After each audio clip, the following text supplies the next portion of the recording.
active duty member of the United States Air Force, and I will no longer be complicit in genocide.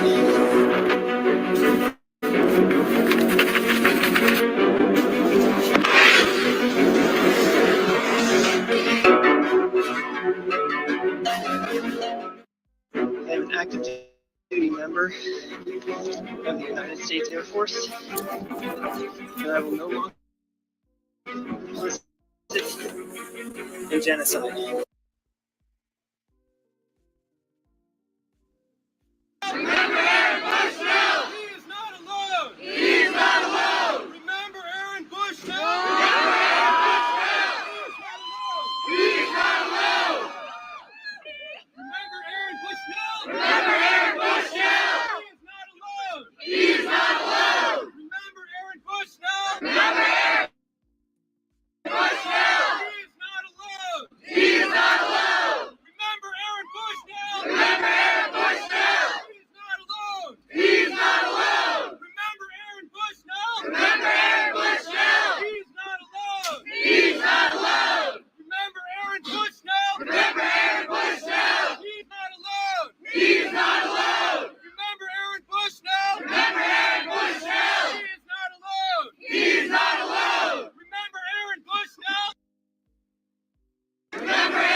Struck me while watching Aaron Bushnell light himself on fire, and I can't get it out of my head. When you first watch the video, you can see that he tries to light himself, and he tries, and for a few seconds, it's like, is it gonna work? Is it not gonna work? But it's like, it's suspenseful, right? And as I was watching, I was waiting. I was waiting for him to walk away, to not go through with it. But Aaron was fully determined.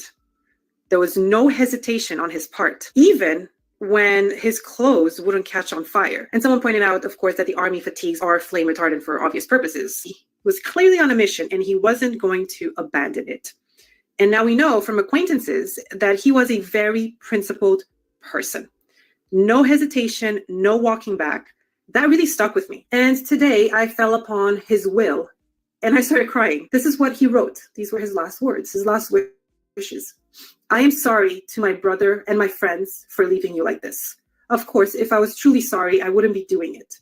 But the machine demands blood, and none of this is fair. I wish for my remains to be cremated. I do not wish for my ashes to be scattered or my remains to be buried, as my body does not belong anywhere in this world. Clearly, every time I read it, it gets to me. If a time comes when Palestinians regain control of their land, and if the people native to the land would be open to the possibility, I would love for my ashes to be scattered in a free Palestine. And I wish nothing more for his wish, his last wish, to come true.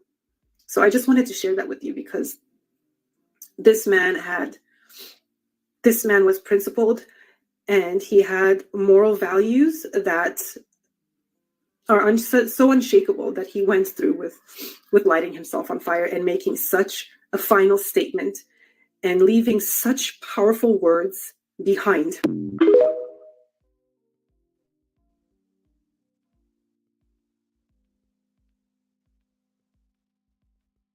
He didn't have thoughts of suicide. He had thoughts of justice. That's what this was about. It wasn't about his life. It was about using his life to send a message. That he died to spotlight this message. I don't want anybody else to die this way. If he had asked me about this, I would have begged him not to. I would have done anything I could to stop him. But obviously we can't get him back, and we have to honor the message that he left. No love, it's a dark, darling. Hold on to me for dear life. Wake up, where do we go to? Wake up, fire, fire in your eye. Oh, love. He didn't have thoughts of suicide. He had thoughts of justice.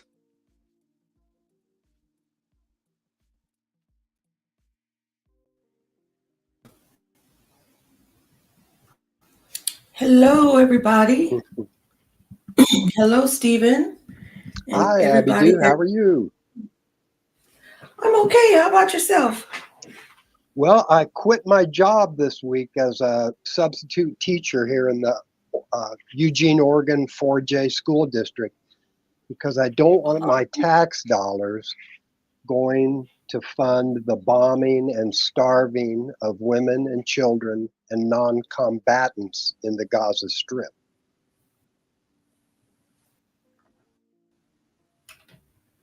So I'm fully retired, fully. Interesting.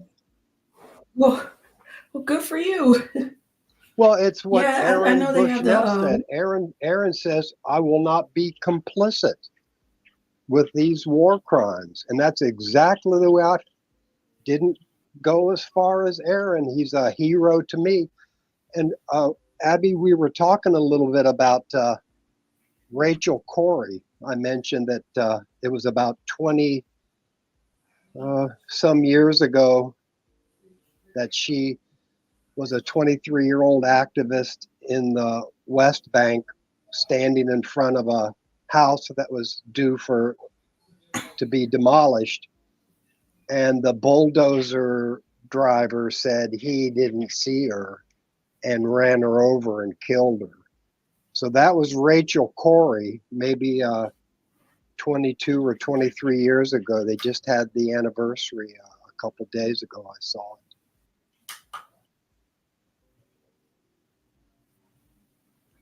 Well, I'm glad you mentioned that because there is a person who did self-immolation in December, but she actually did not pass away, and they haven't released her name.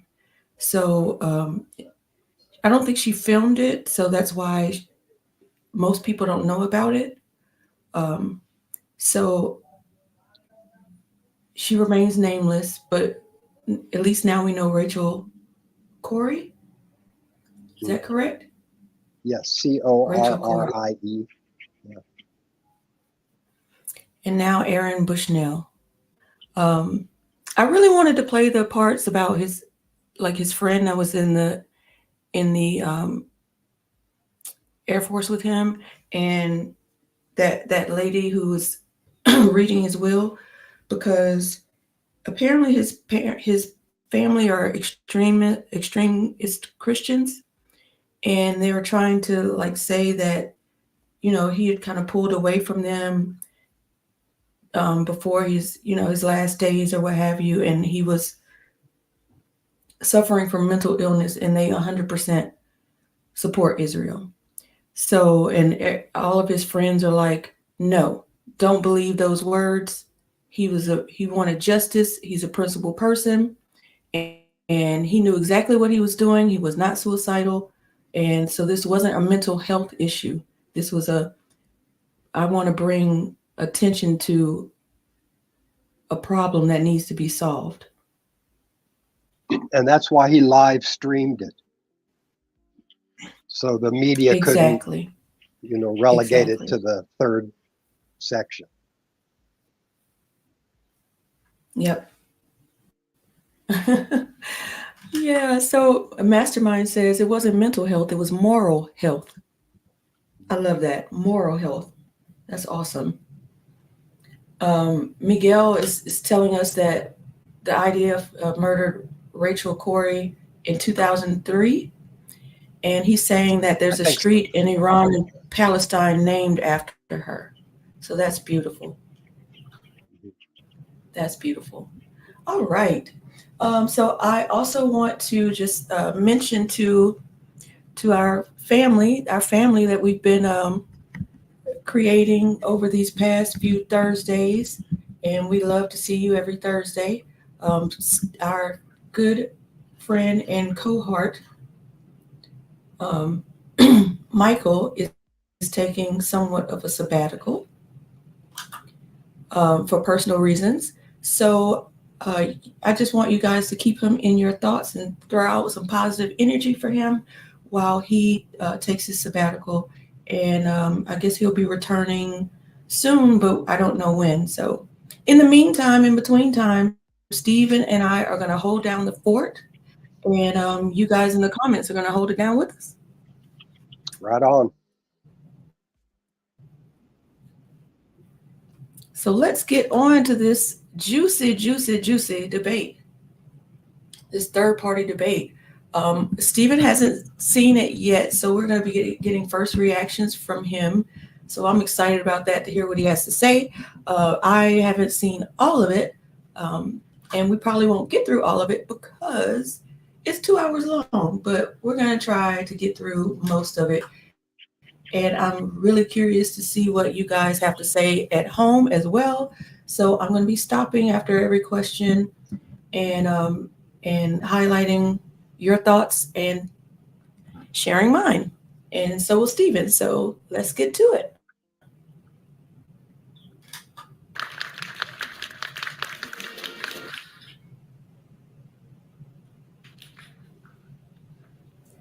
Our healthcare system is a total joke. It's a total sham. My insurance prices go up and up while the quality of care goes down. We all know that this is a rigged system and it has to be turned upside down. Our criminal justice system, also a total joke. We've had a 50-year war on drugs that is a complete failure. We have to stop the war on drugs.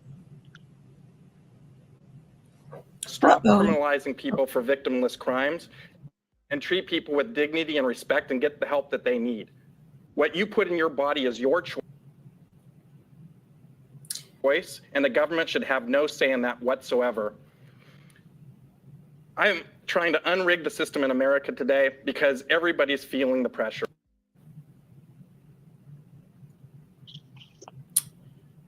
Whether it's your education system, whether it's your healthcare system, like I talked about, these are all things that are suffering Americans. And I just want to make Americans feel better. The government has just completely shammed the system. And if you could go to my website, lars24.com, you can learn more. You know, I hope this isn't going to happen the entire time. Yeah. So let me unplug my Ethernet and see if that helps.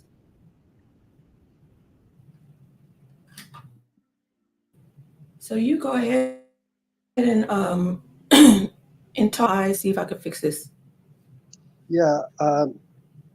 This whole debate goes back to my main motto: don't vote for war pigs. You know, I'm trying to keep certain concepts simple, and you know, the people that get all wrapped up in the Trump derangement syndrome and making excuses for Genocide Joe just makes me sick. And I'm a member of the Green Party. I have seen Dr. Stein's participation in this debate, but that's just because I was with some other greenies here in Eugenie. And, you know, it's tough. You know, no political party, no movement is perfect. The Greens have had ups and downs throughout the decades that they've been in formation. And it's just really difficult to just like nobody's perfect. You can't really throw yourself 100% into a political party because each third party has its own divisions and huge arguments. I can attest to some of these knockdown dragouts that, you know, you just have to just hold it in your head. I'm not going to vote for a war pig. What else can I do? And as far as I'm concerned, it's better to not vote at all than to vote red or blue. And if you just can't pitch in with a libertarian because it seems like they're all a bunch of the free hand of Adam Smith type capitalists, no regulations, no taxes, keep your eyes off my business, your hands off my money. And that's pretty Yeah. much what's gotten us. It's gotten us into this mess. It's the capitalism is built on ever expanding profits in a resource restricted world. We only have so much. There's a lot, and we've used a lot, and there's still a lot to go. In my opinion, like when we're born, I think we should be able to have our share. Like if there's 8 billion people in the world, then each of us should have 1/8 billionth of the resources that are on Earth at this time. And like, Okay, so that's interesting because yeah, there's two libertarians on this panel, right, okay? And right. yeah, they're basically capitalists without regulations. Like they're like Republican times 10. Except, they don't want your own self to be regulated, like your body and stuff. So I agree with that part. But I'm definitely like some of the things they had to say, but I would not vote for Yeah, a me too. libertarian. That's just me. And then there's wouldn't. 2 socialists on the panel too. So I'm curious to hear your take on what they have to say. And I unplug my Ethernet. So hopefully the Wi-Fi is going to be a better situation for us. So let's give it a try.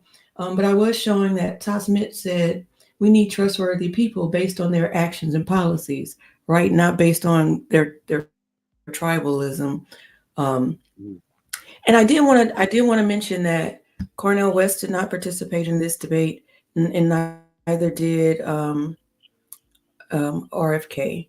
But RFK he's been hitting the barbershops, the black barbershops, because apparently Killer Mike has taken a liking to RFK and is hosting all of these just conversational type of discussions, but it's not with regular people. They're with influencers. So I thought that was weird. I said, he's completely okay with the genocide. So I'm not sure what Killer Mike's angle is with supporting him out of all either. the people, but Abby, he got kicked out of the the Oscars. Did you hear about that about 2 weeks ago? He didn't get kicked out. Oh, I thought he got an Oscar.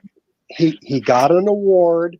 He went out to have a smoke or something, and I guess he didn't take his credentials or something. But the poor working stiff at the door said, "You've got to have a pass. I could get fired. Yeah. Don't you know who I am?" I'm Rick James, bitch. There we go. There we go. John H says, I like Killer Mike's music, but he's still a capitalist. Yeah, that's it. He is. He's very much a capitalist. So with that being said, I made the joke that whoever goes to these barbershops, they're definitely getting the Tracy Kelsey fade. Tracy Kelsey fade. Or no, they call it the Tracy Kelsey cut. Did you hear about that? No. He's like some football player, but he's dating Taylor Swift, who they like to call her ethical billionaire, but there are no ethical billionaires. So I'm like, just stop it.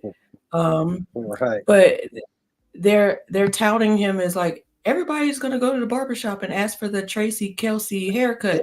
It's Travis. Like, Gabby, it's Travis Kelsey. Travis Kelsey. Okay, that's how much he's on my radar. Fan, huh? And I'm like, all the black people are like, the Travis Kelsey haircut. You mean the fade that's been out since the 80s? Yeah, the fade. So anyway, let's get back to it, and hopefully this time it's going to work. So let's see. So this is Lars, the libertarian. Let's see. Let him finish out his spiel. about my policies to help unrig the system and make it fair and have more integrity for America. Thank you. Thank you. Claudia. Thank you. People's Party. Thank you. You know what I mean? And y'all cover up with the elites. You know what I mean? Jill Stein, I don't want Excuse me. to have a discussion. It's Just a moment. Where you at? Push me out. Go ahead. $20,000 stolen. People's Party. I'm the new state coordinator. This is not. We've got the same Thank you. kafia. Security's Spot taken on, care of. sister. We don't. Claudia, please. Thank you so much for having us. Free and Equal Foundation, Christina Tobbing for organizing this space for broad debate amongst the third-party candidates, a platform that is much necessary in the sham that is democracy in the United States. My name is Claudia de la Cruz, and I am a working class, second generation immigrant, mother, organizer, educator, and a proud socialist. I'm also a member of the Party for Socialism and Liberation, which is a party that has existed for the last 20 years, that has been in the front lines of struggle across different fronts of struggles, everything from defending our rights to housing, our rights to healthcare, against police brutality, against imperialist wars. We are actively engaged all across the country, organizing, educating, and mobilizing working class people to end the dictatorship of the billionaires, which is ultimately the root of our problem. The U.S. does not lack resources, it does not lack the ability to provide housing, create jobs, provide free health care, and educate everyone in society. Instead, we have a society that produces misery, that creates 160 million people who are living in or near poverty, that produces over 500,000 people who are living in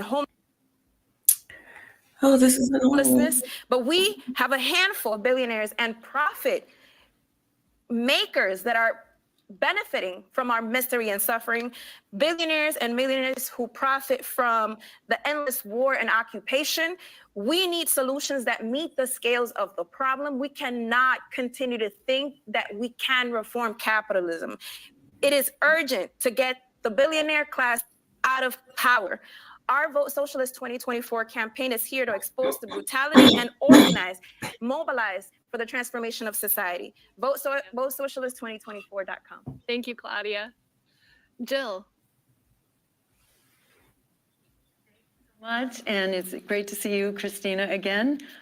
We've been doing this for 12 years now that I've been participating in your process, and it's a tribute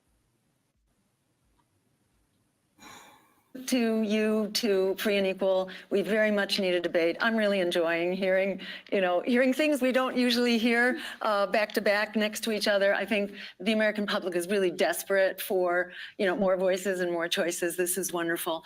My background is as a medical doctor, where I worked for decades in the clinic and became very frustrated with how our health really cannot be addressed simply after the fact in the clinic. Tried working upstream on social drivers of illness and discovered that reform is essentially stymied by the powers that be. So I moved from clinical medicine to political medicine to address the mother of all illnesses, our rigged political system that really makes change virtually impossible. So with that, I just want to note that we are in this incredible historic moment right now where the usual order of things, that of empire and oligarchy, is essentially teetering at the brink. And we are all feeling crisis in our lives in virtually every dimension of our lives. The need for deep change has never been so urgent, but the possibility of that change has never loomed so large.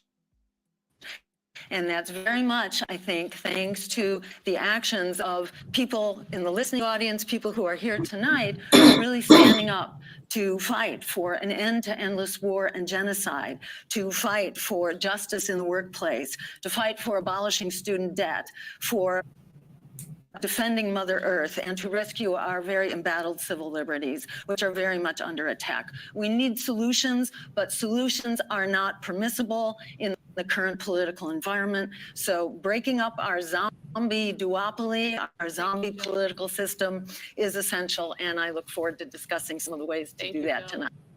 I thank you. Jasmine. Good evening. My name is Jasmine Sherman, and I want to get the basics out of the way. I'm fat, I'm Black, and I'm a socialist running for president of the United States. I'm not independently wealthy. I'm not vested in the stock market. I'm not living off of a trust fund set up by my rich parents. I'm not looking for a handout, and I'm not up here to make my friends wealthy or write a book. We understand that this election is a black swan event like never before. With the Interstate Voter Compact, a third-party candidate can win. We do not have to pretend that we are trying to move parties to the left or to the right or talk about a rigged system. If you want guaranteed housing, universal health care, free education, and universal basic income, then you will vote for Jasmine Sherman. You can go to jasminesherman.com, and all my policies will be read to you. If you don't have time to read them yourselves. We have a chance to research or evaluate it. You know what's wrong. You don't need to hear politicians who are wealthy and are gonna go home to their nice houses and their comfortable living tell you about the problems that you experience. You know there's no food in your fridge. You know there's no money in your bank account. What you don't know is who is going to do that and resolve your issues faster. Politicians are wonderful ideas, but what you need is change. You don't need some icon. You need someone that is going to make sure that you can feed your family, educate your children, spend time with them. Right now, our country is at the precipice, and we need to push it forward.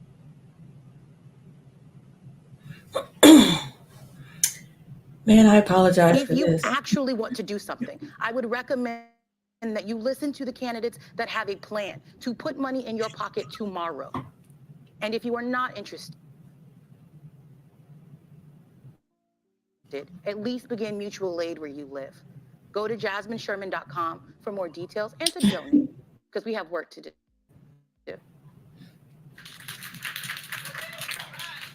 Oh, I'm done with my Thank time. you. Thank you, Jasmine. Chase.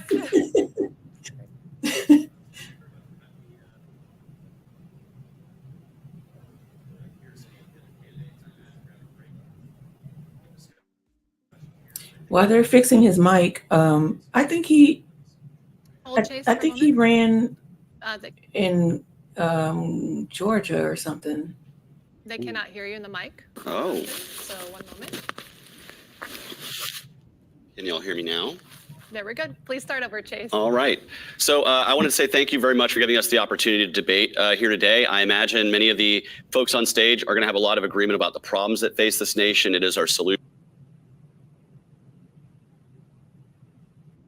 where we might have some differences. But my name is Chase Oliver. I want to be the Libertarian candidate for President of the United States because I know people are getting sick and tired of being sick and tired. Over 60% of voters have said they are willing to vote for a candidate who is not named Donald Trump or Joe Biden. And I think third parties and independents need to seize on this opportunity to bring new voters out, new solutions to the table.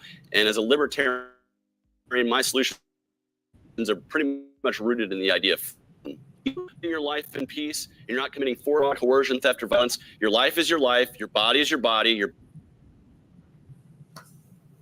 business is your business, and your property is your property. Not the property or business of an overly abusive and intrusive government that we've seen, frankly, my entire adult life.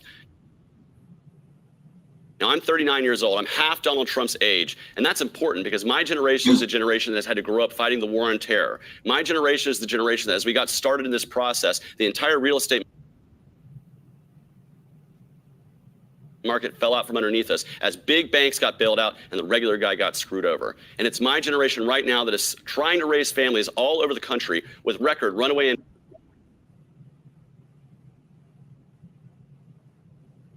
inflation that is caused by the overly abusive and intrusive and massive federal government that continues to stifle growth. I got started in politics being an anti-war advocate. I'm anti-war to the core. And that means I oppose the warfare state as it exists all over the world, and we need to bring our troops back home. We need to have our military removed from every continent. I think it's weird that he's anti-war, but he also... In every place that is the United States of America, because the only purpose of a military is to protect us from invasion. I'm also somebody who believes in the rights of free movement of immigrants. We have an immigration crisis at our... If you want to pause it and finish your sentence, Abby, go ahead. Southern border, but it's not the immigrants that cause that crisis. It's the government who refuses to allow immigrants to come here and work. People should be on a level playing field with law enforcement and the government when they're getting their day in court, and that's not happening today due to qualified immunity and other things. Go to votechaseoliver.com to see my full. He is anti-war, but he also didn't realize that we weren't really fighting a war on terrorism. Well, I don't know. Like, no. So the United States doesn't need any excuse to go to war. We just, that's exactly what we do. Exactly. So I'm just going to go to the comments for a minute because John H says he thinks I couldn't hear what the man was screaming. I couldn't hear him. John H says he thinks that the screaming guy mentioned something about the People's Party and willing to have a discussion about it with Jill Stein, but he wasn't sure why. I found that interesting because I did vote for Jill Stein, but I won't be voting for her again because like she already got exposed for that whole Peter Dow debacle, where it was a complete mess. But then the way she tried to explain it away, first she didn't really know Peter Dow, then he's advised her on her campaign before, and I'm like, so which one is it? Do you know him or did he advise you on your campaign? Because you can't have it both ways. So now I don't feel like she's trustworthy. So that's it. There's something fishy going on there. Something stinks to high heaven. Yeah. Right. And I don't know what it is, and I don't have time to find out because we have two socialists on the ticket. And so I'm going to focus on listening to what they have to say. And then Jack Hemmings, we have a lot of new people. So welcome, everyone. If you're new, welcome. We're glad that you are here. Now, we were just talking about this. I was about to call you Michael. Stephen, we were just talking about this. Jack Hemmings says, if you're generic a libertarian and you don't believe in taxes, how would you pay for things like schools and libraries and other public services? Weren't we just saying that? Like, so won't we won't have roads fixed anymore? Like, how is that supposed to work? Magic thinking, that's what everybody uses. Magic thinking. Believe me, trust me. Right. Then Jack Henry says, okay, I know how it works. It's first tax afterwards. But even so, how would you pay for the deficit on public spending if we don't have taxes? I would like to invite a libertarian on our show to explain this to me as well, because I don't get it. All you would get is a word salad, a bunch of gobbledygook. That would be a campaign opportunity for somebody to waste our time. Yeah, and I apologize to everybody about the buffering. I don't know if you could share maybe, and it would be easier. I mean, it would be better maybe. I'm not sure. So Desert Mantis says that taxes do not fund federal spending in countries with, what does that say? Fiat. Well, fiat currency.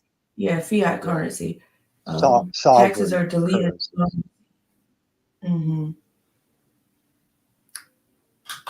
Okay. And then what else? Let's see. My glasses aren't that great. I think that's it. So we can move on with the rest. So that's perfect. So let's move on. And if you want to try to pull this up, Stephen, if we have issues, maybe you could share your screen instead of me. I don't really know. I don't think I have administrative capabilities, and I don't know how to pull something up. I'm still learning. Okay, no problem. No problem. All right. Because I could share it if you could open your YouTube, but Yeah, let's not, talk after the show about that, okay? Okay, we'll I'd be get through happy it. to do that. Yeah, we'll get through it. Okay, cool.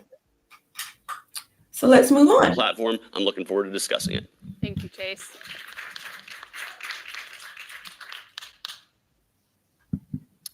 Question 1. Immigration.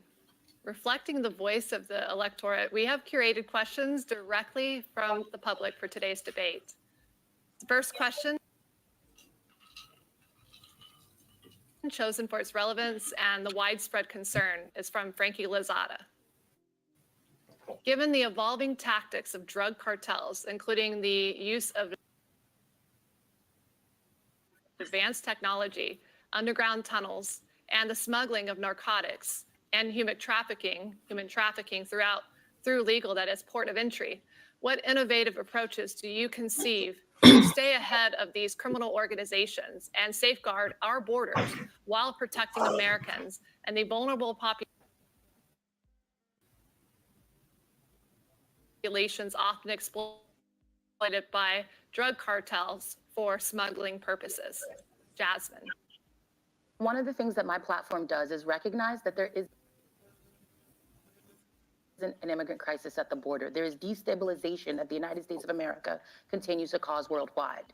What we need to do is decriminalize all substance abuse items. We need to put safe use centers in every zip code. We need to give people universal health care with dental, vision, and it must be in your zip code. You must have access. And it also should include your prescriptions and holistic care. By making sure that we go ahead and make the country easy to access. The same way it was easy to access when people were coming into Ellis Island, we would not have a border crisis. What we need to do is make sure that we provide more medical staff, treat drug issues like the chemical dependency problem and the disease that they are. Instead of us pretending that these problems are bigger and not solvable, we have the funds to do it. What we don't have is leaders willing to put doctors in every zip code. We don't have leaders who are not trying to play nice with the bad guy. And I can tell you right now, we all know who the bad guys are. We need young leadership. We need more direction. What we need to do is treat Americans the way we want to be treated. I understand that we have allowed our government to make that people are flooding, allow us to think that America is under invasion, but that's not accurate. We have tons of room in this country for more people. We had tons of room when working over and genociding indigenous peoples here. The way we fix this is by making sure we have universal health care, a reformed immigration system, and put money back in pockets so we're not pitted against each other like we currently are trying to do. There's space for all of us. The difference is all of us need to be working towards making this country better. So I'm done with my statement. For a second, because people are in the chat debating about some people like Jasmine more, some people think Claudia did better than Jasmine. I like them both, so I'm on the fence. But we need critical thinking says, who cares? I don't know what, I guess that's from somebody he's talking to in the chat. But the point of that is saying Peter Dow is not on the ballot, but the Green Party will be on the ballot in many states, and that's those others won't. And that's a really good point. That's the main reason. Because Go ahead, Right. Eddie. And I'm sorry. And Jasmine is on the Green Party ticket. So that I like Jasmine and Claudia, but I'm kind of like leaning towards Jasmine for that reason. That stays in the back of my mind because they both have really good points throughout this debate. I do have a few questions about some things that Jasmine said, but for the most part, I'm in agreement. And Abby, could I Mhm. say something about the Green Party, please?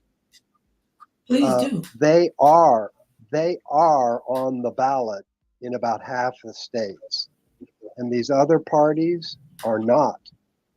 And when what does Nick Cruz call Reverend Cornball West? When he The jumped People's from Party, I think that's Nick Cruz's. Yeah, but he started with the Greens, and then for some reason he left, and he left the party, and now he's having to start all over again with this new party.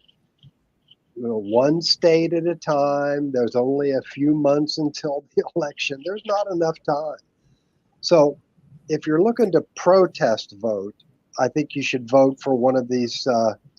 If somebody really appeals to you, you should probably vote for him. But if you want to vote for somebody who actually will be on the ballot in November, and if enough people turn their back on Genocide Joe and dumbass Trump, then maybe something could happen. Yeah, I really hope Jasmine gets the nomination for the Green Party because I think she's a better option than Jill Stein. Just because I don't find Jill Stein that trustworthy anymore. So yeah, I wanted to say that, and let's hear what everybody else has to say about this immigration question. Here we go. Chase. So I think the point of your question is great. He talks about how we're digging tunnels and getting around there full of razor wire that is stealing people's property to actually build that wall. I absolutely oppose it. We need to have an Ellis Island style immigration system. You should be able to come through a port of entry, do a quick check to determine that you're not wanted for extradition or something to that nature, and then come right in here and get to work, because there are jobs that need to be filled. There are people who are willing to do that jobs, and we need to quit getting cases that are created by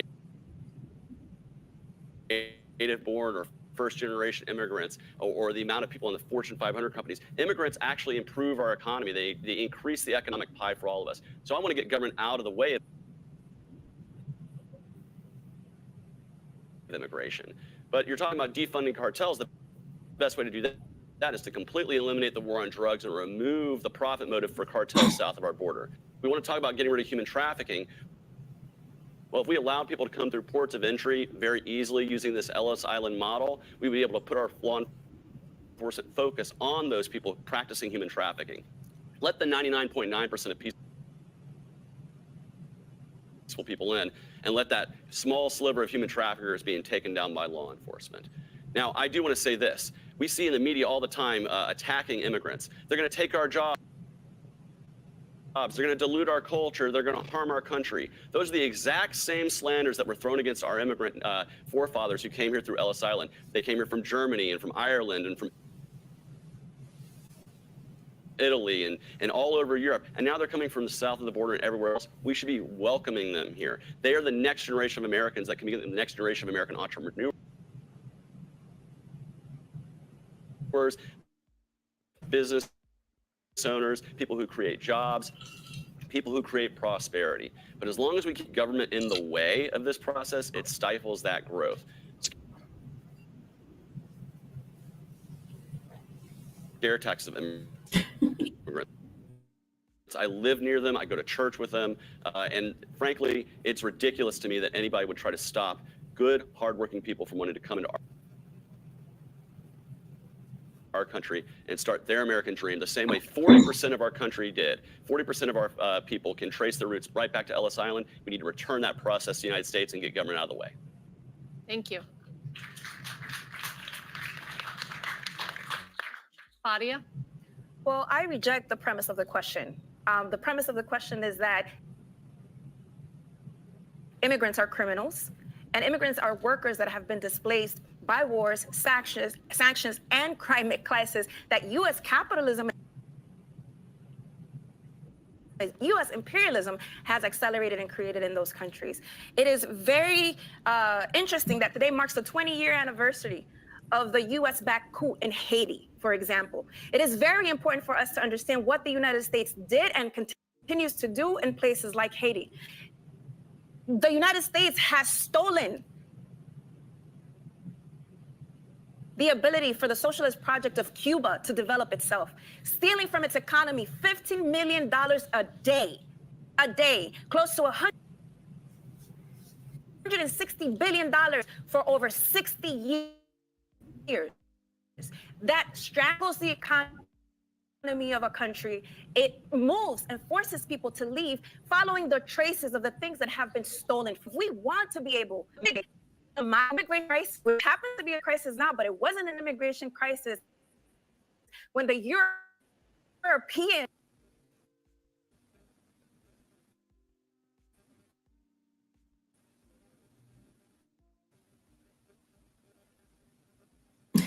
settlers that came into this nation and they see people, that wasn't an immigration crisis, but so far. And so we think about immigration, we need to think about foreign policy and the ways in which the United States has, through its imperialism, displacing people across the world change. We want to change that. We want to protect the borders. The best thing we could do is get out of other people's nations. Our socialist solution is building foreign policy that is built in collaboration, that is built in bringing back the troops, closing the 800 military bases all across the globe, shutting down NATO, shutting down AFRICOM, the Southern Command, and actually putting those soldiers that are out there doing the bidding of capitalism in this country to do meaningful work. All right, girl. She's got it. Lars? Thank you so much. I love that you framed it in the form of the cartels, because this is the problem that I see in America today. Prohibition doesn't work. We had prohibition in the 30s around alcohol. And what did that create? That created Al Capone. Okay, the government creates monopolies in crime when they prohibit things, and they have created a monopoly for the cartels. And if you're in business, what do you do when you're in business? You try to increase your sales and your production. So the cartels are in the business of selling drugs, and they are pushing drugs on Americans. I believe that the 50-year failed war on drugs has created more drug users than it has stopped. It's time to end this failure. Throwing some more people in jail and spending some more money on the problem is not going to fix the problem. We have to deschedule drugs at the federal level and end the cartels altogether. This is going to solve a big part of the problem at our southern border. We have chaos at our southern border because of federal policies. The cartels are disrupting the people south of the border, and they're fleeing the violence and crime that comes with the cartels. So by eliminating them, we can get rid of a lot of the problem. But there's still chaos at the border. So what we need to do is we need to strengthen a system so that people can come here easily, find work easily, and be legal in this country, just like my ancestors were able to try to come and find the American dream. And I agree with Claudia. We need to stop the imperialism in America. We need to stop projecting ourselves all over the world. We need to close down those 800 bases that she was talking about. And what we could do is we could use that money to create an energy race that would lower the cost of energy across America. And not only that, would lower the cost of energy across the world. And that would start lifting people up all over the world without America spending any more money. Thank you. Okay. I just wanted to tell everybody, there's like 90 people in here. So If you wouldn't mind hitting that like button, that would be great. You're already here, so why not? And Stephen, I know you can't see the comments, but they are on fire. So I want to make you laugh at some of these jokes first before I get into the serious comments, okay? So Bad Cookie says, he's talking about Lars. Oh man, Drew Carey came out of retirement to run. Wow.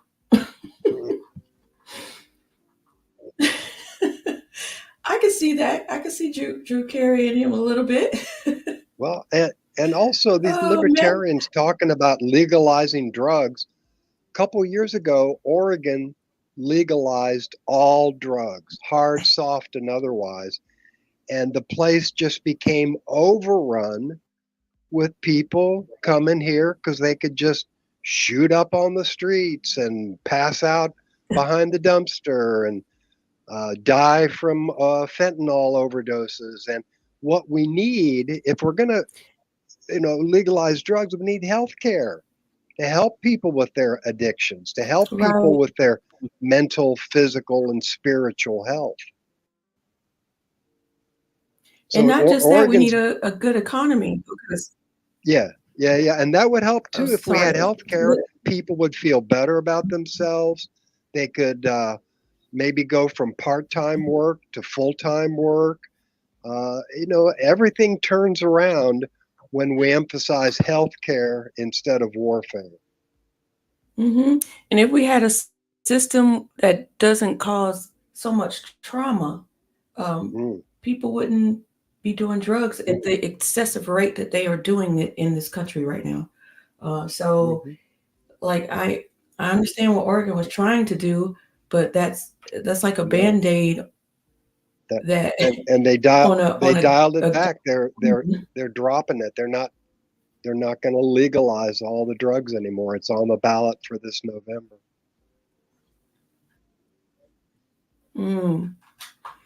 Mastermind says he told his wife that Claudia needs to go on his updated laminated relationship pass. We all have a celebrity cheat. Mine used to be Amy Goodman, but not anymore. She's I don't know what she's talking about. I gave up on her when the proxy war started in Ukraine, and then she had the Odessa City Choir, sing one of these bridge songs, between segments, and they were singing "Peace and a No-Fly Zone." You said they were trying to bring NATO jets in to counter the Russian surveillance jets or whatever. I mean, mostly Putin's invasion was on the ground with a lot of missiles, just like Gaza. But peace in a no-fly zone, that just blew my mind. And then just the other day, she had on the UN person that was tripling down on the mass rape fairy tale from October 7th. And at the end of it, they said, and there have been reports of some rapes of Palestinian prisoners in Israeli jails too, as if that's going to balance it out. She's just, what she is, she's the announcer. She's the person that reads what the producer hands her.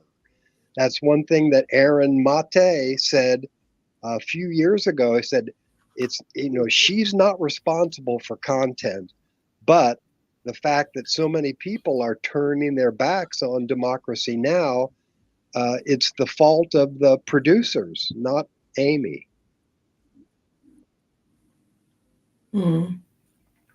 There's a lot of people that's like in the comments, like, really, Abby Do? Did you just say what I think you said? Yes, I'm a sucker for gray hair. Yes. But that was years ago. I don't have one right now. I need to come up with a new one. Maybe it'll be Claudia. Someone said, it was another funny joke about the drugs coming in. I think it was Mastermind. He's always cracking me up. He said Sleepy Joe is probably hopped up on a bunch of drugs right now. Probably. But now I'm going to get serious, okay? Let's put it on our serious. Well, you already have your cap on. So I wanted to address this in the comments.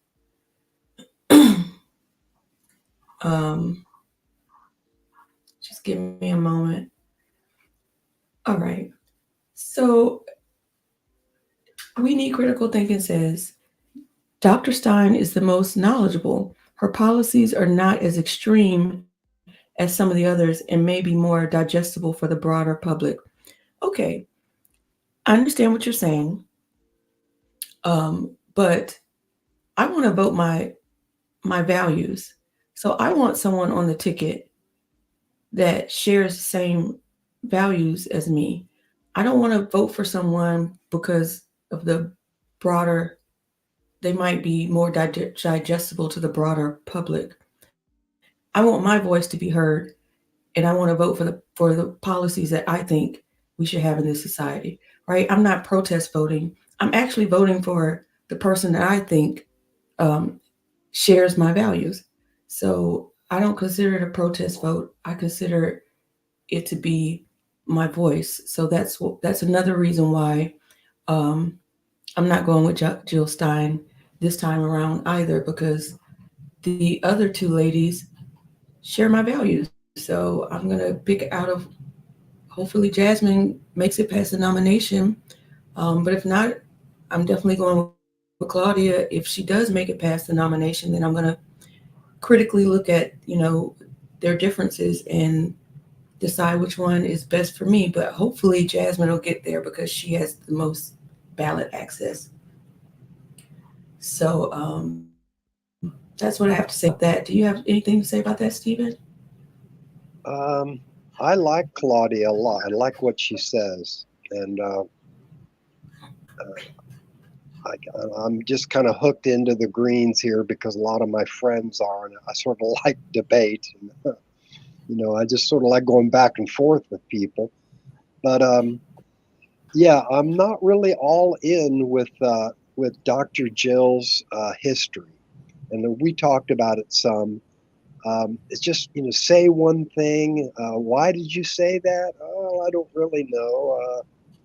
This guy, he seems to know the nuts and bolts about running a campaign, about Peter, what's his name? And Peter Dow. Hey, yeah, Peter Dow.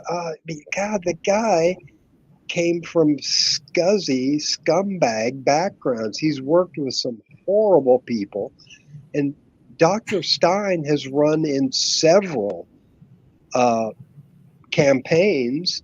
She's got the Greens on half of the states' ballots. So somebody in the organization must have been doing something right. For her to bring him in and then say, oh, I didn't really know, and so that's why he has to go. And then, I don't know, it's just, I saw somebody mention that Amy Goodman is probably on the take.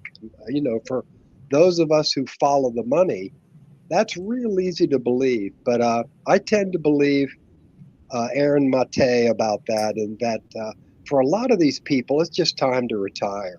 Amy Goodman, Dr. Stein, they've been at it for decades, and you just can't be around for that long without making some errors and rhetorical comments that get taken out of context, and then you get excoriated for that. And I don't know. I think Claudette is a fresh face, a clear thinker, a good talker, and I just like her style. Yeah, the Amy Goodman of years ago is definitely not the same Amy Goodman of today, or maybe I'm more keen to catch things than I was years ago. Maybe that's it. Maybe she's been the same Amy Goodman. I'm not sure. It might be me. The show has changed. Yeah. Okay, good. So I wasn't crazy then. Okay, great. because I feel like she used to be way more her integrity in years The past. whole show was. Yeah, the whole show was more radical years ago. All right, good. Okay. So Jack Hemming says, when that man says immigrants improve the economy, does he mean we can exploit the immigrants by massively underpaying them? Now, it's a libertarian who said that, so possibly. Because libertarians are capitalists by every stretch of the word, and they, like they believe in let the market just do what the market wants to do. So I would imagine he probably does think that way, but I can't speak for him, right? I think that he probably thinks that way. We Need Critical Thinking says the Libertarian Party is for sale. It takes big money from anyone who will buy them. Okay. Let me see if we have any more comments about what has been happening before we go to the next question. I think that's about it. They are talking a lot about Peter Dow in the comments, though. Some feel like Jill Stein her integrity is still there. Peter Dow is, not an issue. And a lot of people are like, yeah, you're crazy. Peter Dow is definitely an issue. I will say about the ballot, though. I think Savvy Sabs interviewed, I don't remember his name, but he's in charge of getting the Green Party on the ballots. And it was a really good interview. He knows his stuff. He knows like all the dates. They tackle states by the deadline, as you should, as a project manager should. They get more, like they try to get double the signatures than they need because they know some are going to be thrown out. So they want to make sure, even with those thrown out signatures, they still qualify. Right. That's pretty common. So they're chugging along. He knows his timelines. He knows what states he needs to focus on. So I would imagine by the end of it, they're going to be picking up some more states because they're usually pretty good about getting on the ballots. So I just wanted to say that. So we can move on. And there's like almost 100 people in here now. So welcome. Thank you for support. And hit that like button, please. Yeah. Let's have some fun. Let's have some fun. Shall we? All right. Let's try anyway.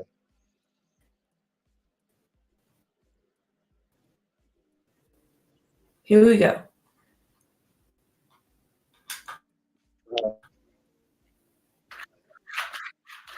I completely agree. This crisis of immigration is a crisis that has been created really by the United States of America through our foreign policy, through our economic domination, and through climate change, where we have been a contributor to the destabilization. And the issue of economic destabilization, consider, for example, the number of immigrants that have come from Guatemala.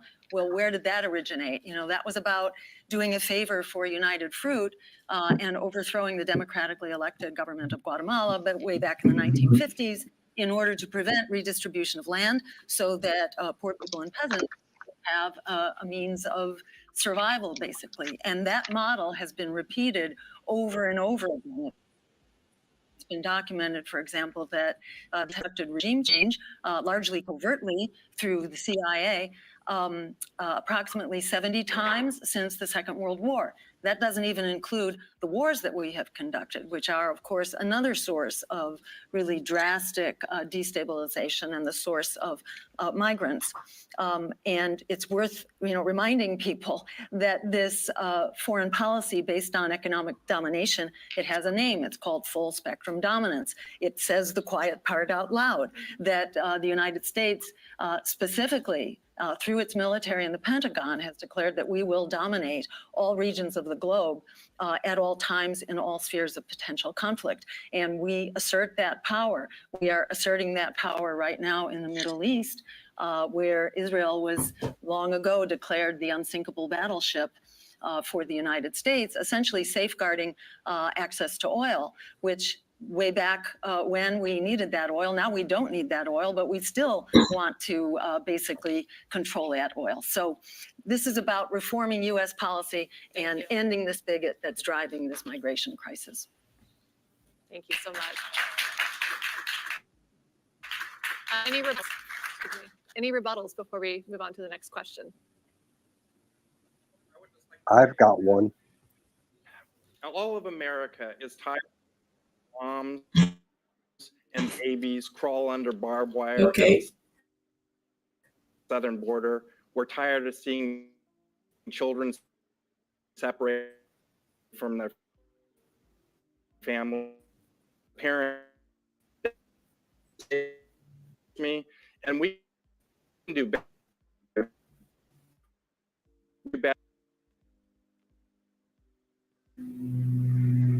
You got a rebuttal, Stephen? Yeah, something I want to say about what Dr. Stein just said about full spectrum dominance.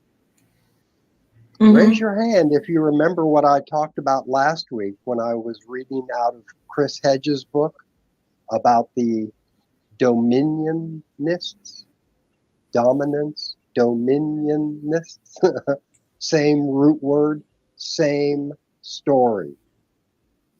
And I'm going to get into it more. I've got some other stuff. I kind of want to later on, if I have time today, do a little review of some of the stuff that I talked about last week from Chris' book.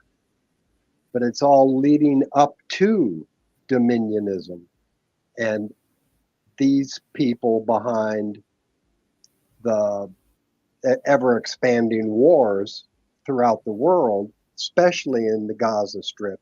But they're the ones to blame, and we shouldn't fall into that old Illuminati trick of blaming the Jews for everything.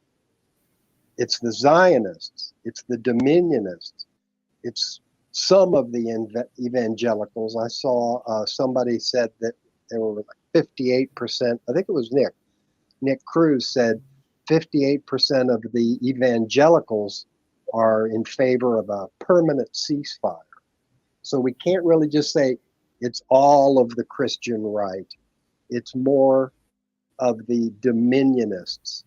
It's more of the Zionists that are causing all of this. And we should not get tricked and trapped into blaming the Jewish people. They're Jewish people. About half of them are against what Bibi Netanyahu's doing, that he barely got a coalition government together. They do it over there the same way we do. Like only half the people vote who are eligible to vote because everybody else is just disgusted. And then of that half, barely 51% can be cobbled together with these other extreme right-wing parties that just, final solution for Palestinians, get rid of them. So you end up with like 25% of the population controlling everything. Yeah, like those videos I was showing in the beginning, there were a lot of Jewish people that were out there honoring Aaron Bushnell, So John H. says, I think Jill spent too much time on history instead of her policies. Now, I did get a chance to watch some of this, and I noticed Claudia and Jasmine, they were laying down policies like, this is how I would fix this. We know what the problem is. These are my solutions. Where the other ones are more like, more of a politician, just kind of reiterating the question and giving you some feel good answers. Not as many solutions as I heard from the other two. The libertarians, they did give some solutions too, but it's just not anything that I'm interested in. And then We Need Critical Thinking rebuts that and says, she's sharing important information the masses need to hear. So I guess it depends on where you fall on that issue. And some people are asking, should the voting age be lowered to 16? And I don't know that many 16-year-olds that are interested in politics. I would imagine they would just vote the way their parents vote. Abby, real quick, if we taught civics again in high school, then more 16-year-olds would be interested in politics. It's not taught anymore. Civics, not taught. Yeah, and then so I work with a leadership program for high school students, and a lot of people who come and speak to them, they keep telling them to register the vote. Okay, but register to vote, and then what? What's next? Like, there's no, they don't really explain to them how important voting locally is. I really like Jasmine speaking about mutual aid. She was the only one that mentioned mutual aid, which I think is more important than voting for the president. Although I've always voted for the president, I've always voted because that's the way I was taught.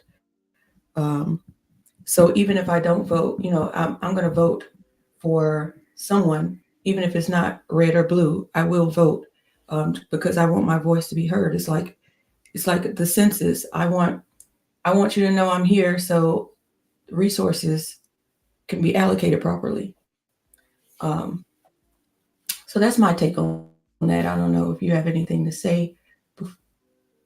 Oh, Tosmit says civics should be a core subject. It should be.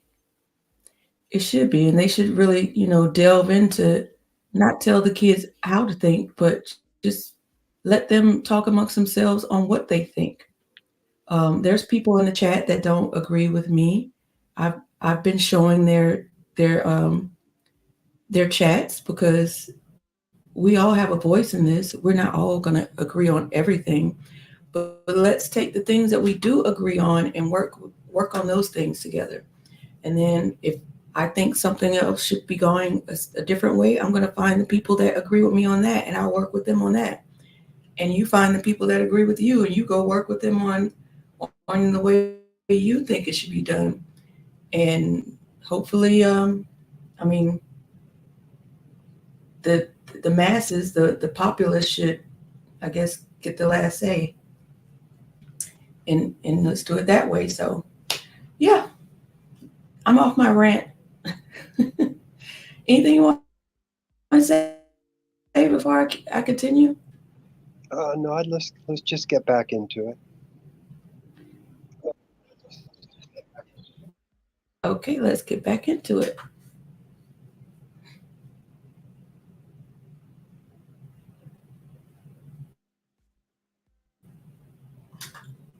In your opening statement, Chase, and this one starts with you but you did mention what some of the prison industrial complex. America has what some call many more people in prisons and jails per capita than every country in the world except China. Do you think there's a crime wave? And how would you rethink our criminal laws and penalties for the 21st century? What steps would you take to ensure that prisons are more focused on rehabilitation? Take it where you may. No, I don't think we're in the middle of a crime wave. I actually think we're in the middle of an over-criminalization wave. We have far too many things that are illegal in this country where there's no victim. We've mentioned the war on drugs. I can mention consensual sex work. Any other behavior where you're not hurting another person should be absolutely throw somebody in jail for this. And it creates trauma. When you take somebody who's addict. There's You that remove word them, again. You arrest them, you throw them in jail, you traumatize them throughout that process. You don't give them any help. Then they get back on the street. What's the first thing they do? They go to alleviate that trauma with the drugs. This creates a cycle that is ruining so many communities in this country, particularly communities of color and those who don't have the means to fight back when the government tries to take them down. And so I support changing the entire way we think about criminal justice from every step of the way. Starting when you talk to a police officer, you should have no qualified immunity for police, because if you're done wrong, you should get your day in court. Officers should be required to carry liability insurance. So when they do wrong and there's a settlement against them, that comes out of their insurance policy, not out of the other taxpayer funded systems in a local government.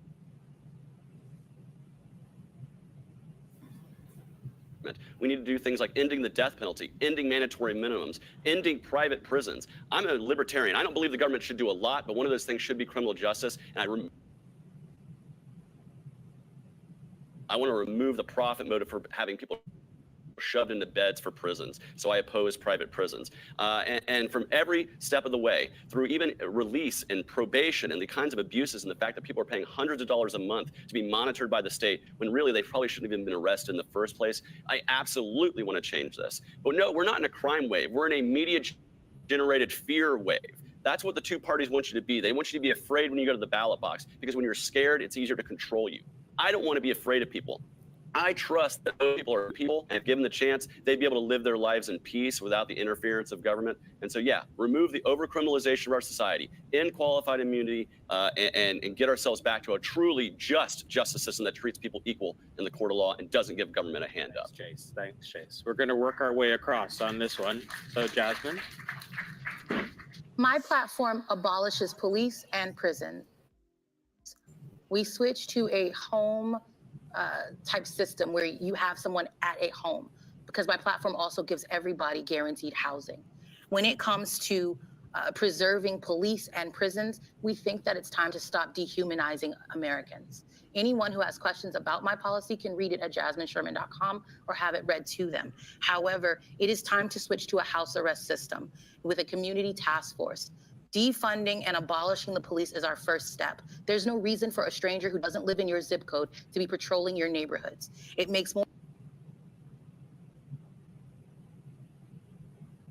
sense for us to start community task force and pay the individual within the community to watch their own neighborhoods, to watch their own children.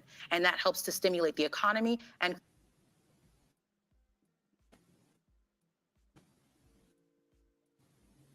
create jobs and keeps people at home where they want to be. Had to stop this because I just found that so interesting. Well, first, I do agree with Chase and what he was saying, but I like the way Jasmine takes it a step further, because his solution isn't a total solution. It's just like half of what needs to be done, and she takes it further because it is true. If you aren't a member of a community, you should not be policing in that community, because tyrants will come out of their zip codes, come to your community, terrorize people, and then go back to their community and act like they're saints. And people are like, oh, we back the blue.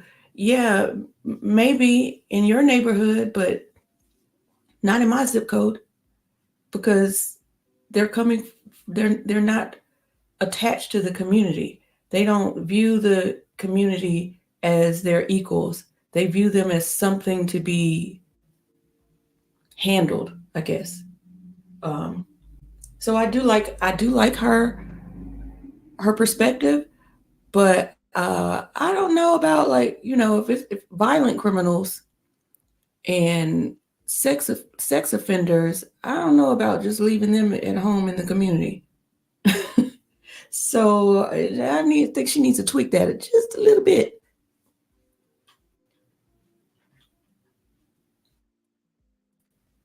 Okay, but I'll move on to Jill. We are indeed an over criminalizing society. The vast majority of people who are incarcerated have done no violence, and this just creates all sorts of off problems. For the cost of incarcerating someone, we could be providing them with a college education and ensuring that they have, a positive role and skills to be contributing members of society. In addition to our extremely oppressive and criminalizing drug laws, we should also be addressing the basically poverty and the causes of impoverishment and the desperation that drives petty crime. But whenever mentioning petty crime, one should be mindful that petty crimes are so small compared to corporate crime and the routine ripoff of the public interest by Wall Street and large billionaires who also received enormous subsidies from the public by way of tax breaks.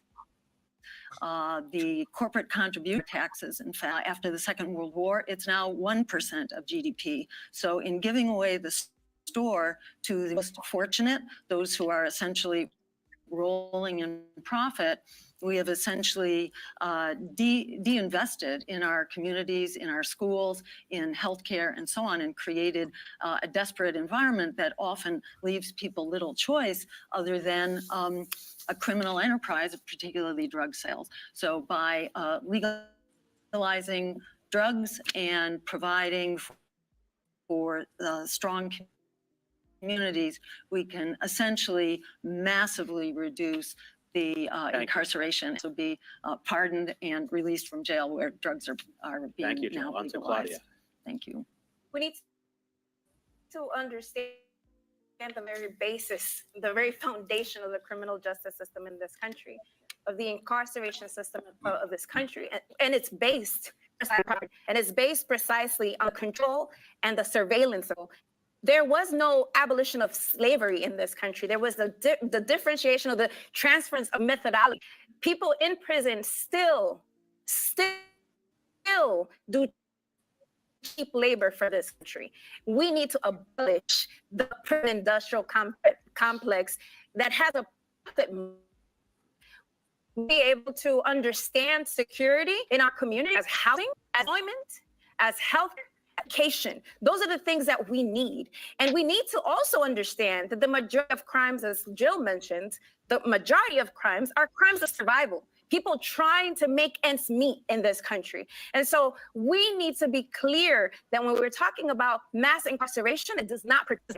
When we're talking about police and the increase in budgets that happens every year, so the police departments all across the country does not provide security. It provides violence and brutality in our communities.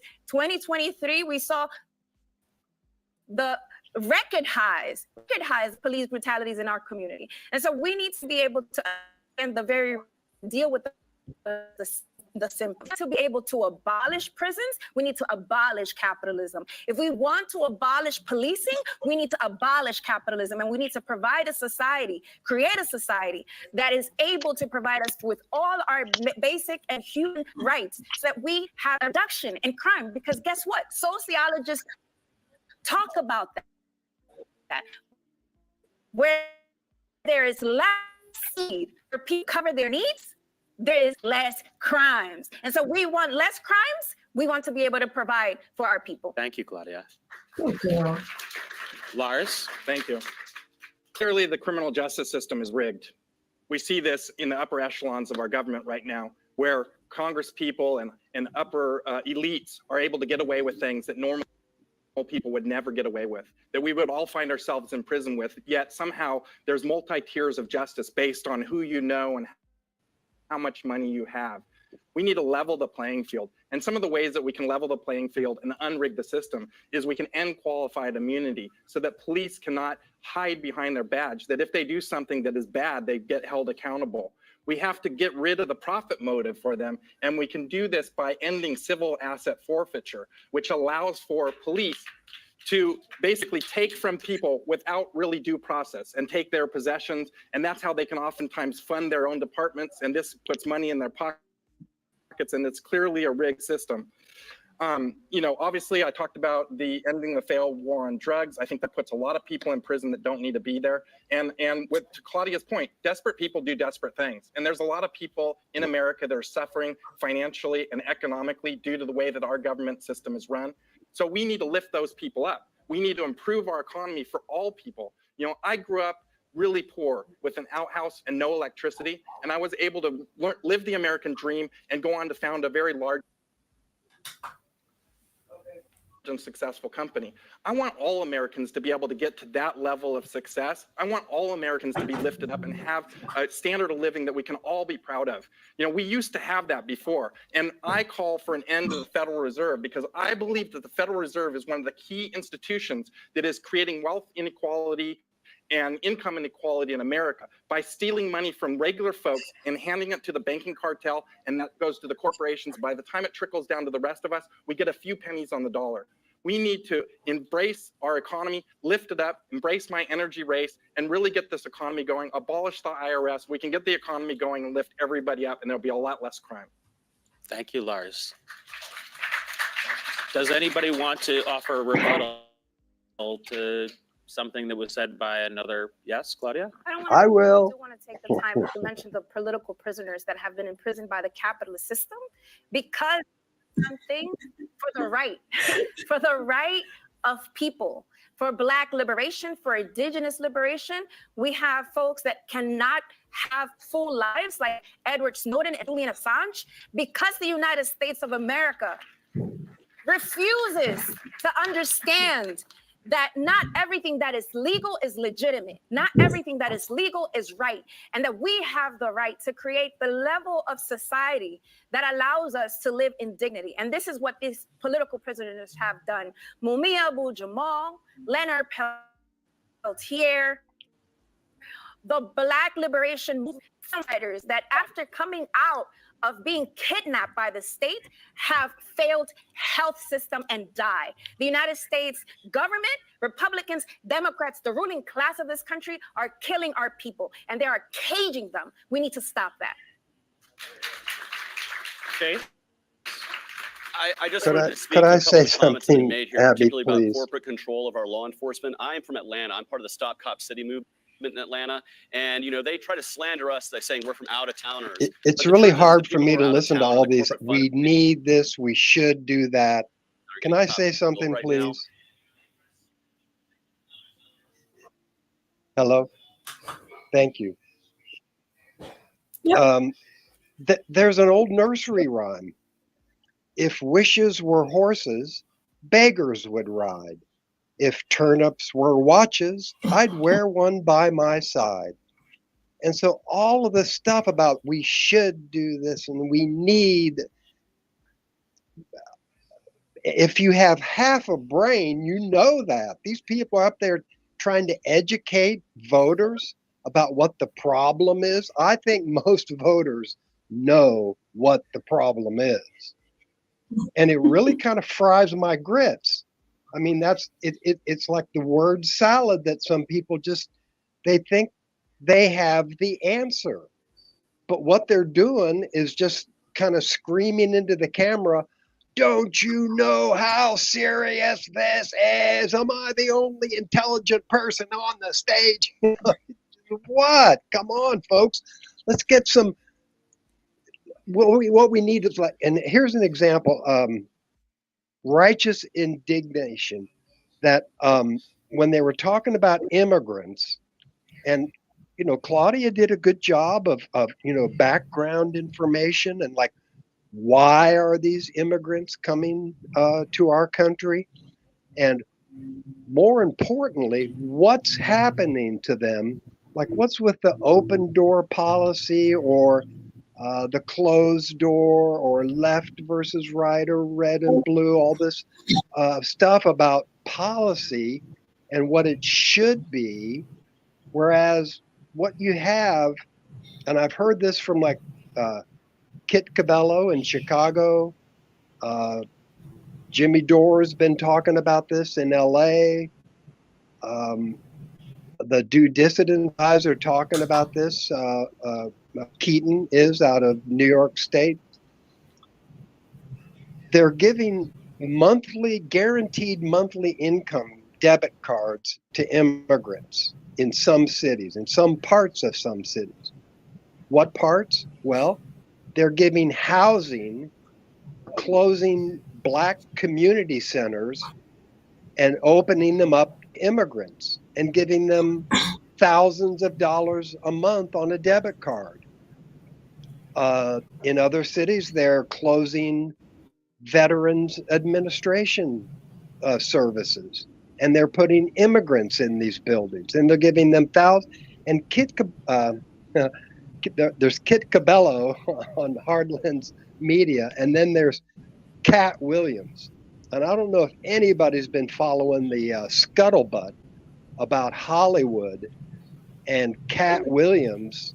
I mean, that guy is razor sharp, super smart, and he is just excoriating the Hollywood elites. A lot of them are backing Joe Biden and all of his genocidal ideas. But Cat was the one. He's been going on these shows, and he's saying about these debit cards and about all these immigrants being put up. And he says, hey, all of these people, all these podcasters are saying 2 years ago, I was all in favor of helping immigrants because they're so economically and socially depressed and exploited that they have no choice but to pull up roots and to make a desperate run for the border to try to provide for themselves and their families.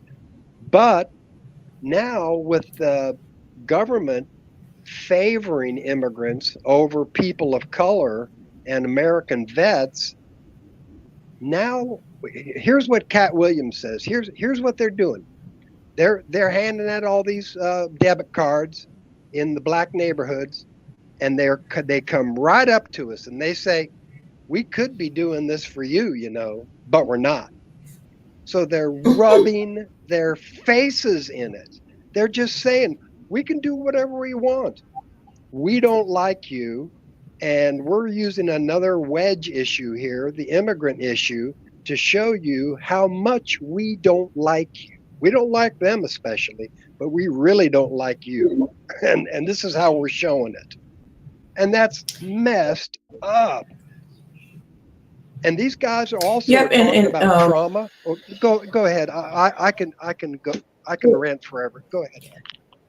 No, Tasmit was talking about how I covered this with Michael, and we were showing, you know, the people in the Black people at council meetings and stuff complaining about all of these things that you just mentioned, but they would also say, we're not against immigrants. And I'm like, I'm so glad they keep saying that, like they know what's happening. We see what you're trying to do. Yep. Yep. And nobody mentions either that that's they what Chris start off Hedges with a clean says. You credit slate. Chris Hedges teaches law school in a federal penitentiary in New Jersey. He's been doing it for 10 years. And he makes documentaries. He really tries to help these people. Some of them have gone out of the prison and become lawyers, and a lot of them advocate for themselves while they're in prison because of his classes. And he says about the Blacks, they get it. They know what's happening. They understand what the white man is doing to them. And they've understood it for 400 freaking years, you know? It's no mystery to the Blacks, but the white people, well, the immigrants, they deserve money too, you know? And the people of color can't have all the goodies, you know? So it's just a complete shit show.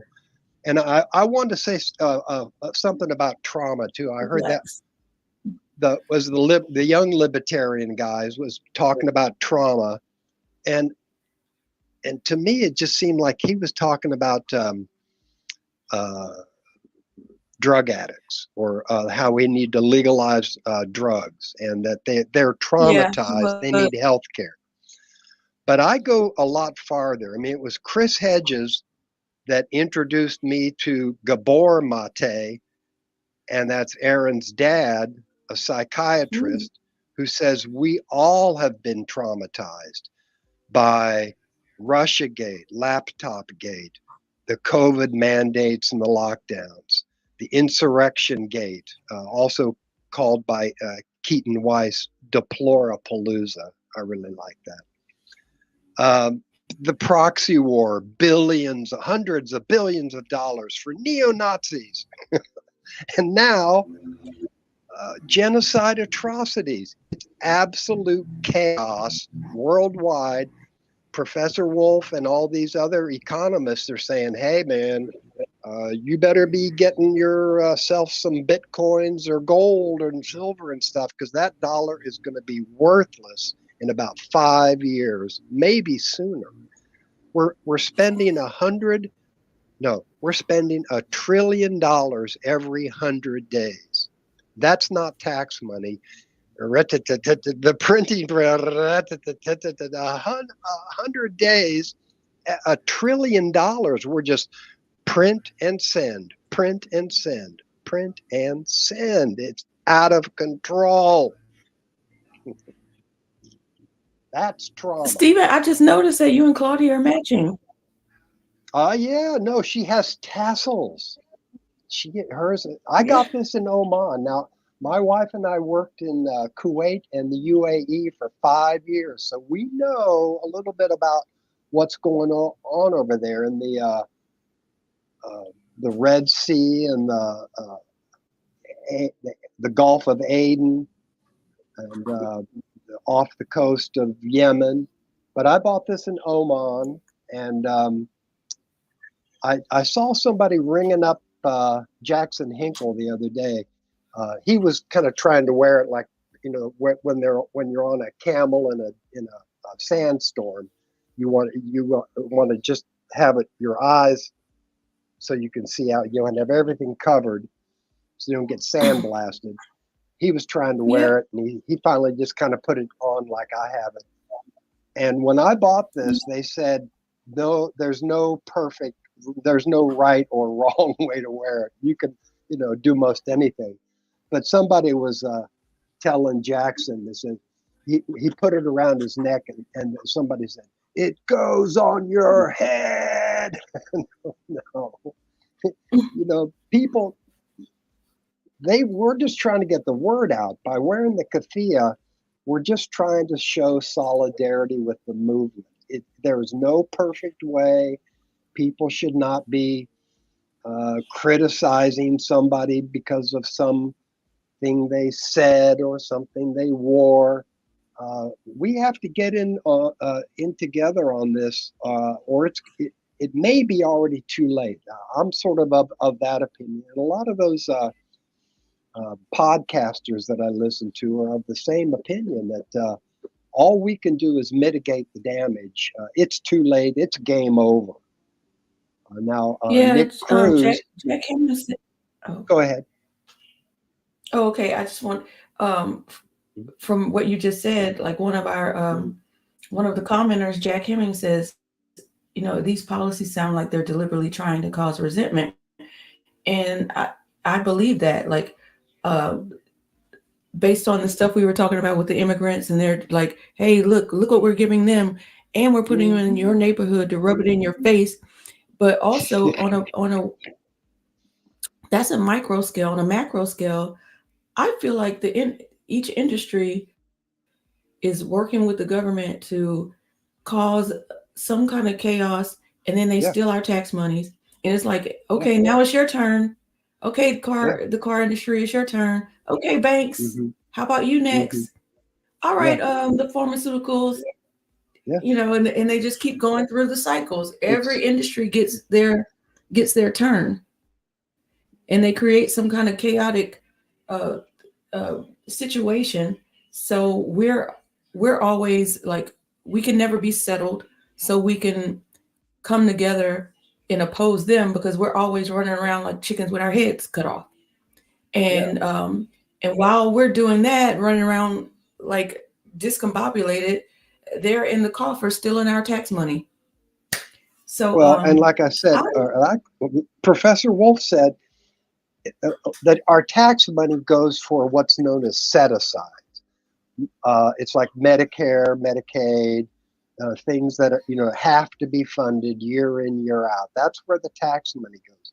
But these hundreds of billions for neo-Nazis and all of these billions around the world and all these subsidies and just, free money, when the banks reduce an interest rate to zero, that means banks said, oh, I'd like to borrow $100 million. They go, here you go. And there really is no schedule to pay it back. It's just you're supposed to pay it back sometime. But the COVID means that we're sending $6 trillion out now because all of these major industries and banks and big pharma and carbon and stuff, military, they're vital industries. We have to give trillions and trillions and trillions of dollars to these people, and it's austerity and a shrinking middle class for everybody else. Right. I wanted to ask you, getting back to what they were saying. I feel like they all had a piece of the solution, but that needed to be combined with some extra tweaks.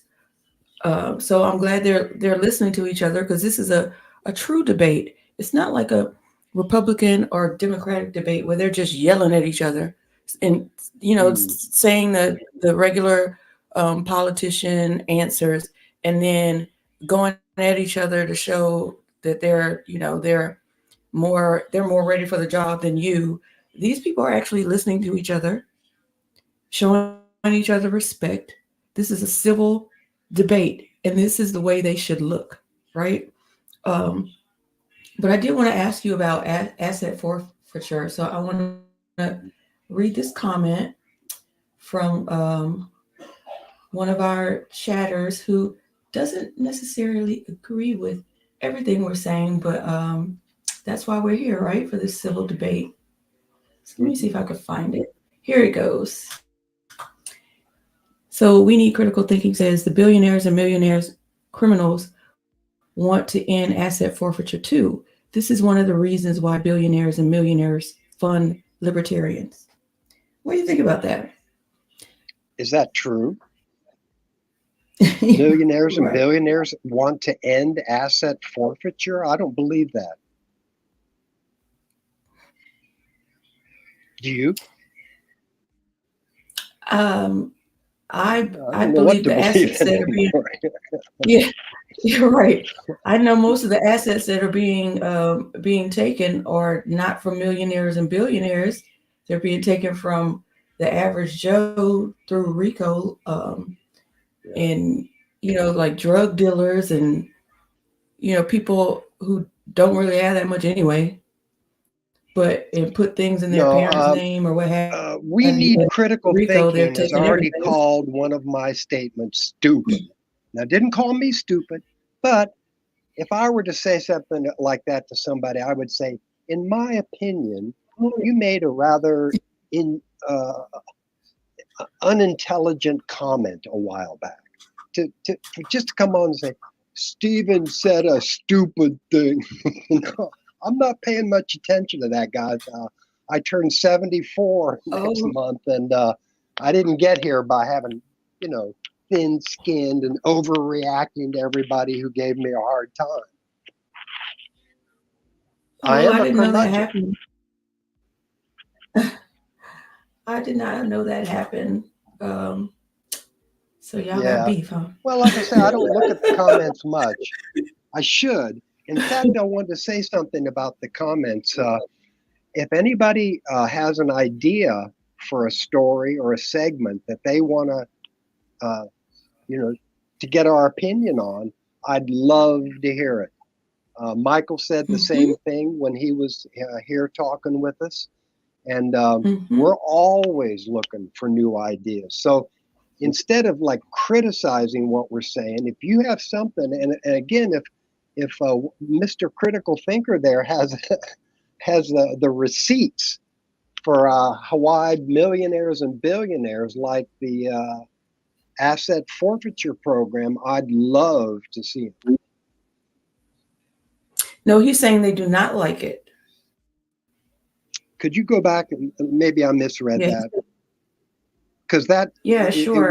It seemed counterintuitive to me when I read it. And that's the only reason I said anything. If I made a mistake, I'll be the first. I'll be the first to admit it.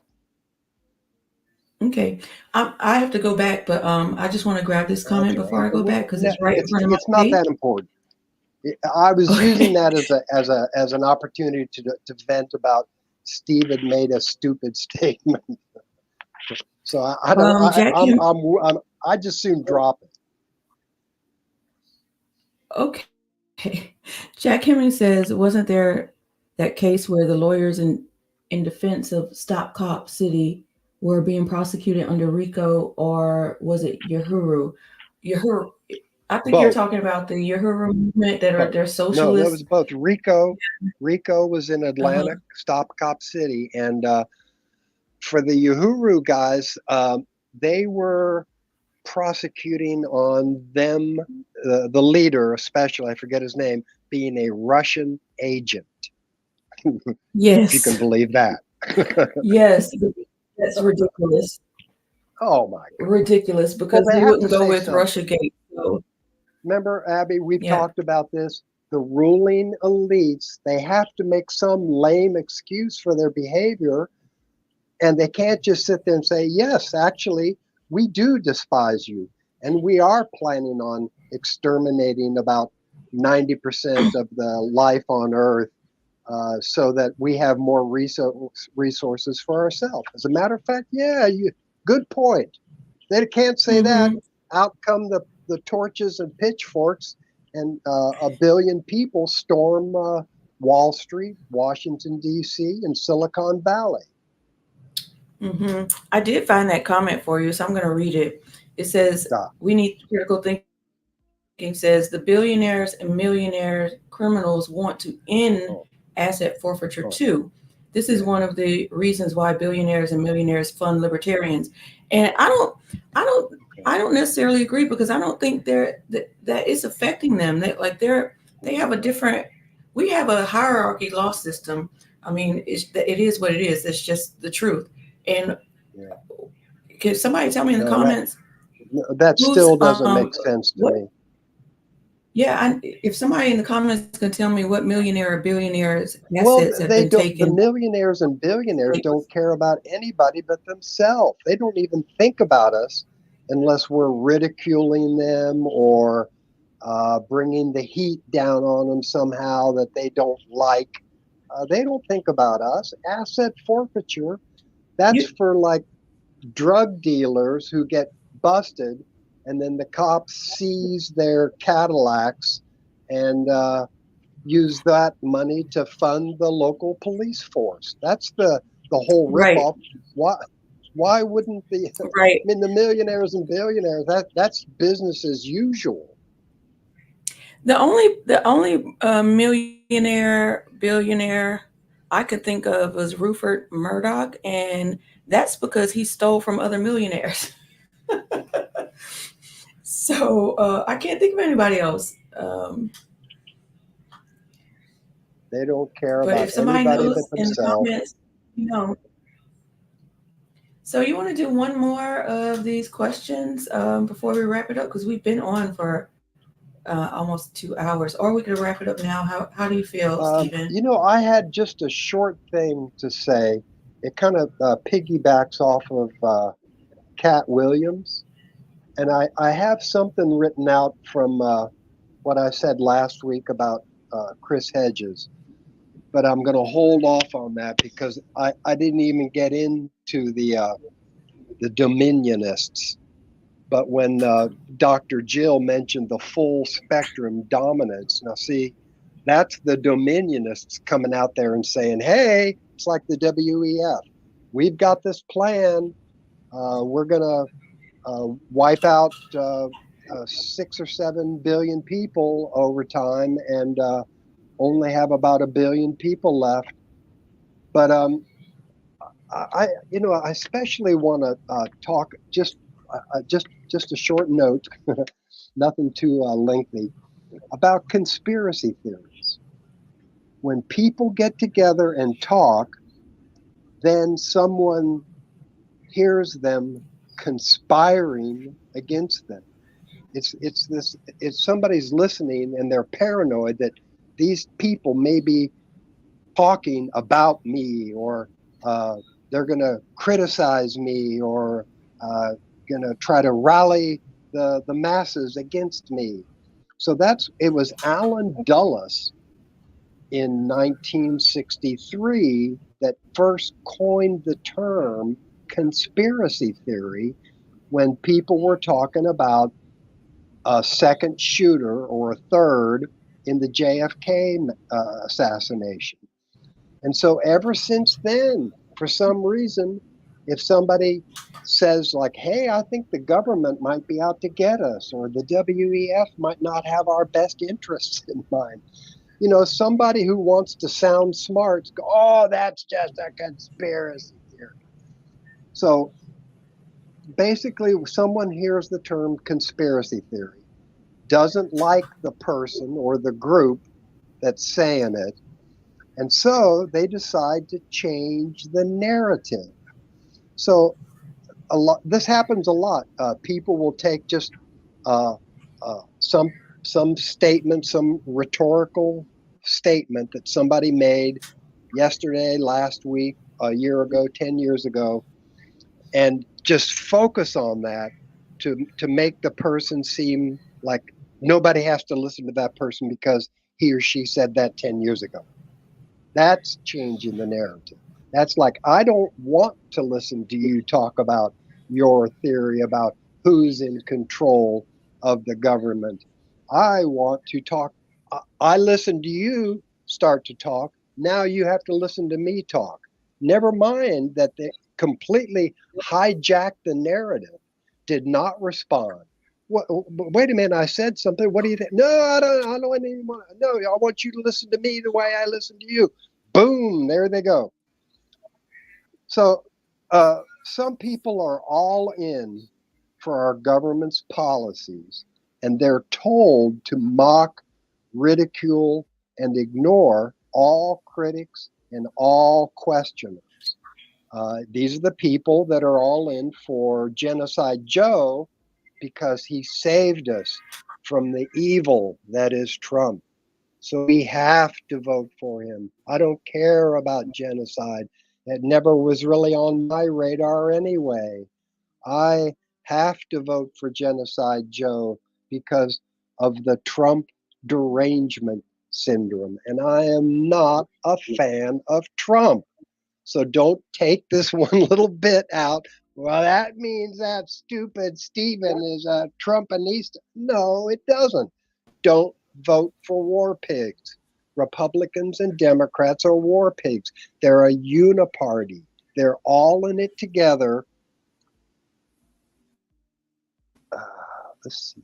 Okay, well, that was it, basically. Yeah. I mean, Cat Williams talks about the Illuminati all the time. We're in a post-duopoly. Check them out. Check them out. Yep. I want, this is so off the subject, but I would love to see Cat Williams, Jaguar Wright, and Orlando Brown have a conversation together. Oh, that would be epic.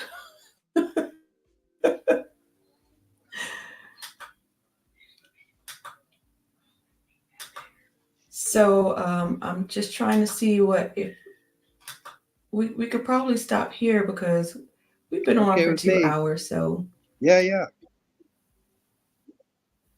Okay, I'm just trying to see what other comments we have before we wrap it up.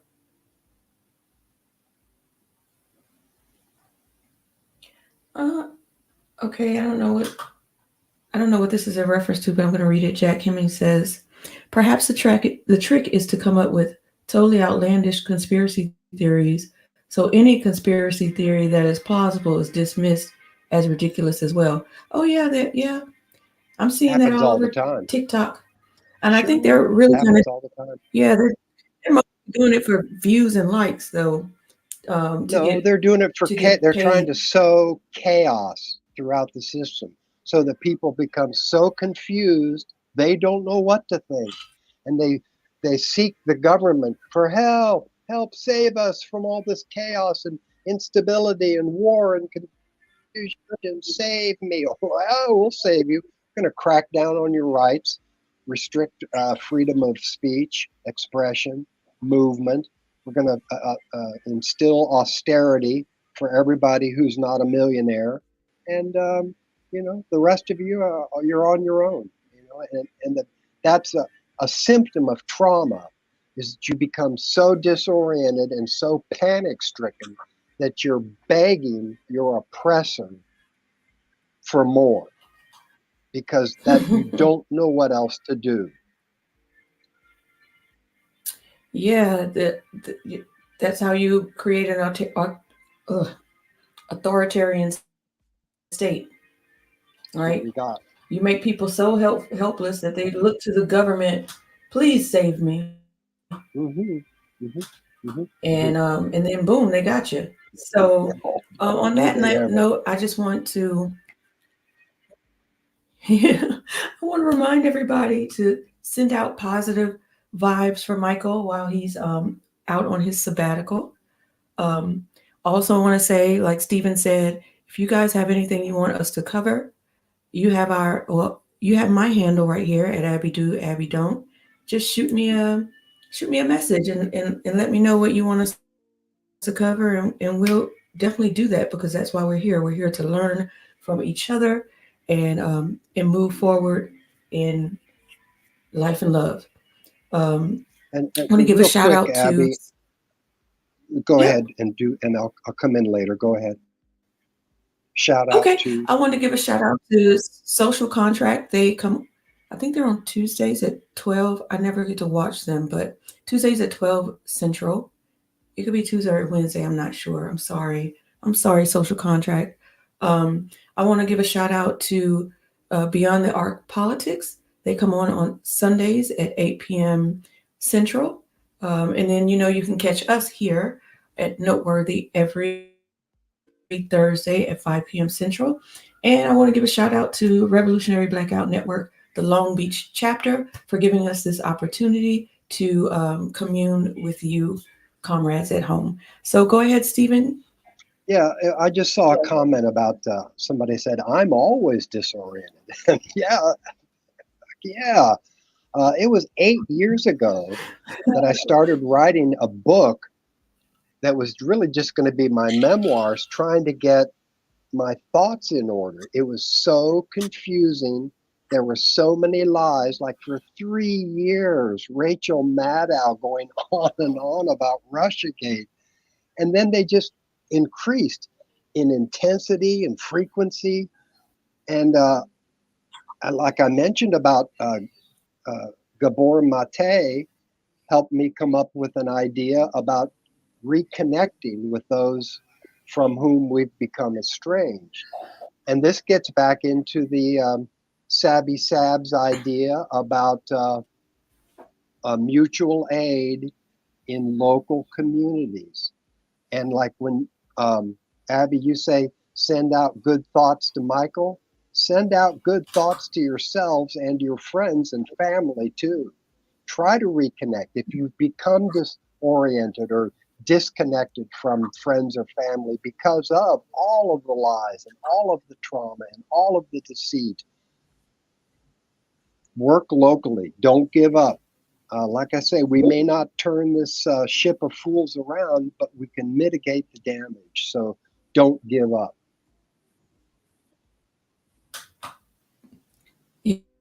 Yeah, that's perfect. That's right. Send positive vibes to your family too. Thank you all for joining us and sticking with us for 2 hours. My goodness. But But I enjoyed myself. I had fun with you all. I had fun Me with too. you, Stephen. Me Yeah. too. Thank you for everybody that tuned in. Thank you. Yep. And you guys have a wonderful rest of your night, and we'll see you on Thursday. Peace and love. And love. Mm-hmm.